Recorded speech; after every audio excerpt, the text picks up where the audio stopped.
안녕하세요. 패망의 징계를 받은 원인을 돌아봅니다. 오늘 본문은 예레미야 애가 4장 11절에서 22절입니다. 11절 여호와께서 화를 내시고 그분의 맹렬한 분노를 쏟아내셨다. 그분이 시온에 불을 붙이시자 그 불이 시온의 기초를 삼켜버렸다. 하나님의 맹렬한 분노가 모든 것을 소멸시키는 불의 이미지로 잘 드러납니다. 화를 내시다 할 때 내시다 하는 단어는 마치다, 결말을 내다, 완수하다 이런 뜻입니다. 여호와의 분노가 완전히 풀릴 때까지 하나님은 자신의 진노를 완전히 소진하셨습니다. 남김없이 다 쏟아부으신 것입니다. 기초를 삼켜버렸다는 것은 회복의 여지를 남기지 않는 멸망을 말합니다. 12절 적들과 대적들이 예루살렘의 성문들로 들어갈 수 있을 것이라고는 그 땅의 왕들도 세상의 어느 누구도 믿지 않았다. 예루살렘은 하나님이 거하시는 성전이 있는 거룩한 하나님의 도성으로 우주의 혼돈으로부터 우뚝 서 있는 세상의 질서의 표상이라고 여겨졌습니다. 하나님은 예루살렘 성에 강림하시고 그 성을 중심으로 세상을 다스리신다고 믿어졌습니다.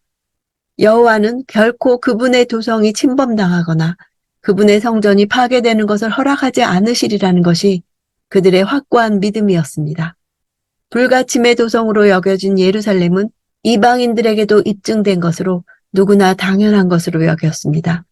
이런 예루살렘의 멸망의 이유를 다음 절에 밝히고 있습니다.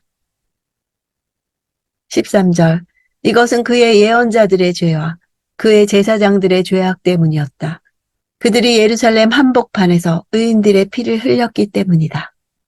예언자들과 제사장들이 의인의 피를 흘린 죄악을 범한 것은 유다가 종교적으로 총체적인 타락의 길을 걸었음을 단적으로 보여줍니다. 예레미야 자신이 분명한 살해 의도와 성전 일을 하는 사람들에 의해 물리적 폭력을 실제로 경험했습니다. 예루살렘 성전은 하나님이 거하시는 곳으로 부정한 것이 함께 존재할 수 없습니다.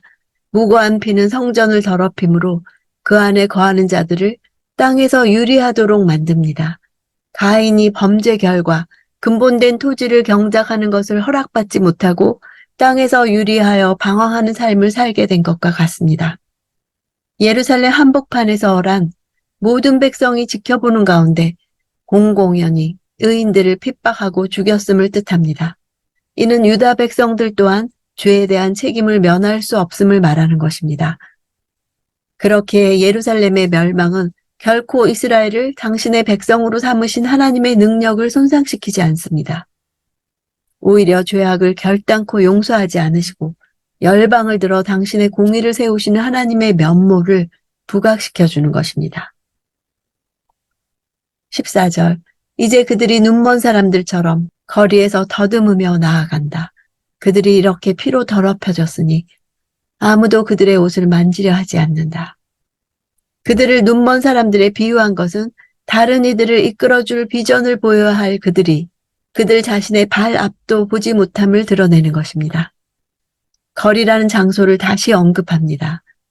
거리는 종교 지도자들이 하나님의 징계에 의해 처참한 신세로 전락한 모습을 드러내는 무대가 된 것입니다.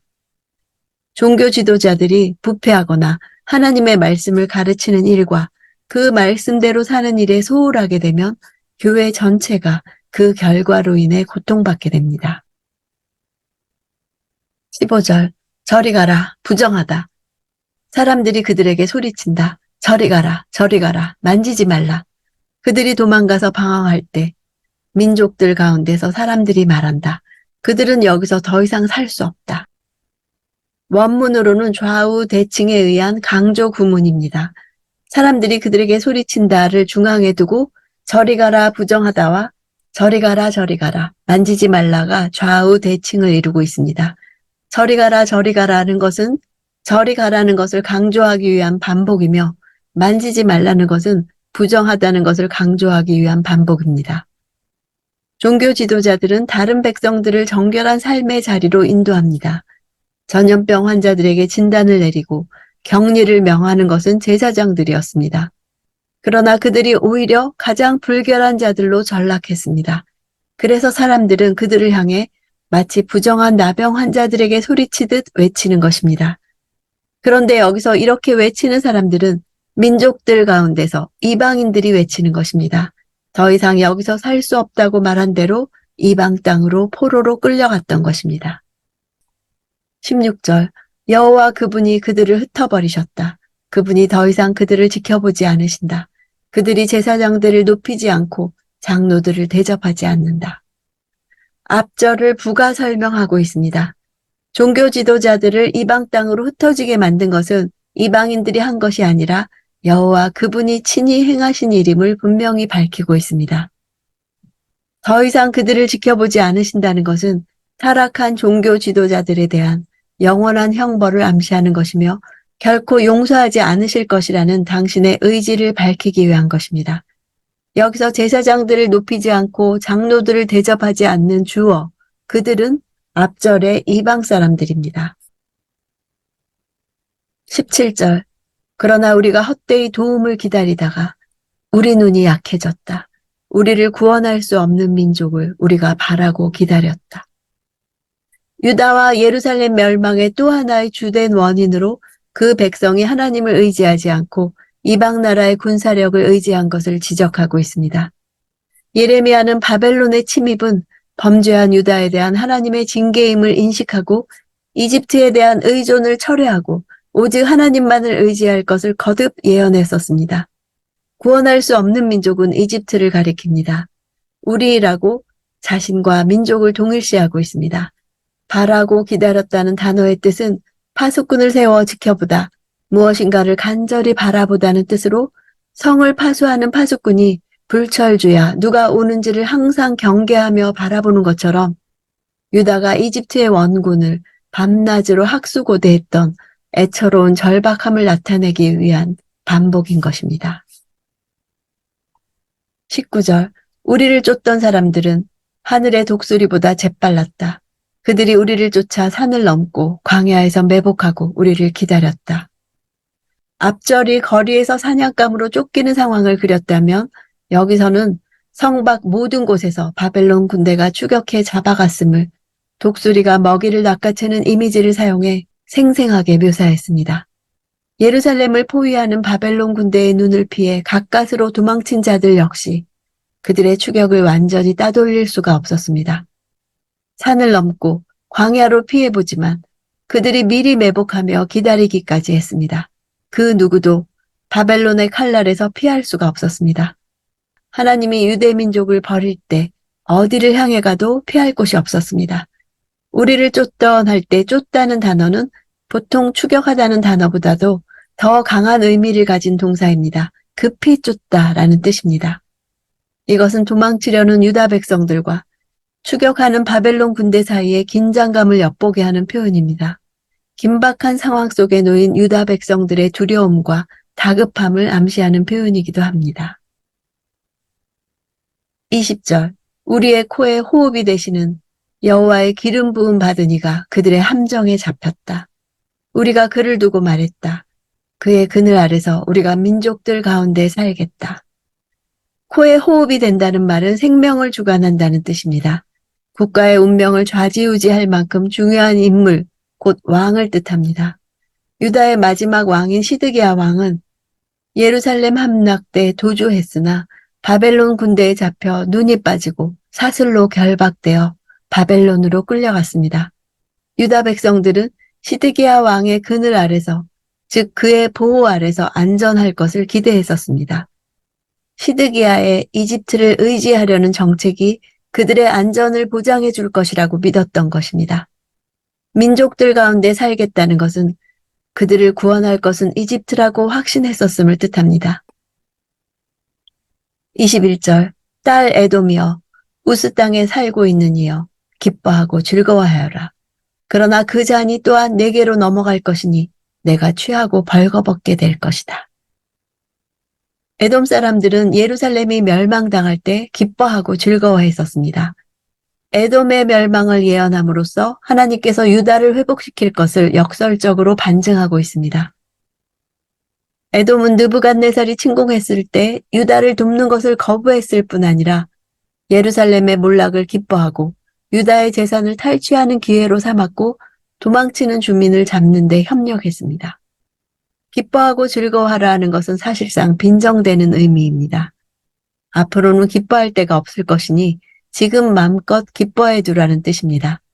에돔의 기쁨과 즐거움은 하나님께서 에돔을 심판하시는 원인을 제공한 것입니다. 취하고 벌거벗는 것은 수치를 뜻합니다. 유다와 예루살렘에 임했던 심판의 재앙이 유다 백성들을 완전히 몰락시켰던 것처럼 에돔은 완전히 발가벗겨 수치와 치욕이 만천하에 공개될 것을 선언합니다. 22절 딸 시온이여 내 죄악에 대한 벌이 끝날 것이니 주께서 더 이상 너를 포로가 되게 하지 않을 것이다. 그러나 딸 에돔이여 주께서 내 죄악을 처벌하시고 내 죄악을 드러내실 것이다.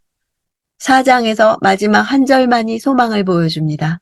원문으로는 다 끝났다로 시작됩니다. 에돔에 대한 심판은 아직 오지 않은 반면 유다의 심판은 완료되었다는 것입니다. 끝났다는 동사의 시제가 완료형으로 사용되었습니다. 예언적 완료형입니다. 하나님께서 말씀하신 것에 입각한 것으로 확실히 성취될 일이기 때문에 미래의 사건을 이미 일어난 것처럼 표현합니다. 역사의 주관자이신 하나님의 예언은 시간적 한계의 제한을 받지 않습니다. 예언은 미래를 말하는 것이지만 예언하는 자의 눈은 이미 그것이 성취된 미래의 시점에서 그 성취된 역사를 바라보며 선언하는 것이기 때문에 이미 완료된 것을 예언하는 것입니다. 내 죄악에 대해 벌이 끝날 것이다는 예언적 선언은 이미 성취된 것으로 보는 선지자의 확신과 믿음을 반영하는 것입니다. 에돔에 대한 심판 선언도 예언적 완료형을 반복 사용하여 하나님께서 반드시 에돔을 심판하실 것을 말하고 있습니다. 선지자는 포로 생활이 막 시작되었는데 다 끝났다고 선언합니다. 이사야 또한 위로하라 내 백성을 위로하라 예루살렘의 복역 기간이 완전히 끝났고 형벌도 다 치렀다고 말합니다. 4장의 총 22절 가운데 마지막 한 절만이 소망을 말하고 있습니다. 우리의 현실이 이와 같습니다. 현실을 돌아보면 막 시작된 포로 생활만 보일 뿐입니다. 그러나 소망의 힘은 그 분량의 많고 적음에 있는 것이 아닙니다. 소망 그 자체이신 주님의 성품에 있습니다. 그분의 분노는 지나가지만 그분의 사랑은 영원토록 지속됩니다. 그래서 5장 첫 절이 여호와께 간구하는 말로 시작되는 것입니다. 그 기도는 애가의 끝까지 이어집니다. 이것이 우리가 살아갈 길입니다. 이제 막 포로기가 시작되고 있는 시점일지라도 포로기는 영원히 지속되지 않습니다. 결국에는 끝이 있습니다. 하나님께서 이미 그렇게 계획하셨기 때문입니다. 포로 생활 가운데서도 하나님은 떠나지 않으시고 그 백성 가운데 함께 계십니다. 하나님은 고통당하는 자의 삶에 들어오셔서 고통을 함께 짊어지십니다. 고통이 있는 자리에 언제나 하나님께서 함께 하십니다.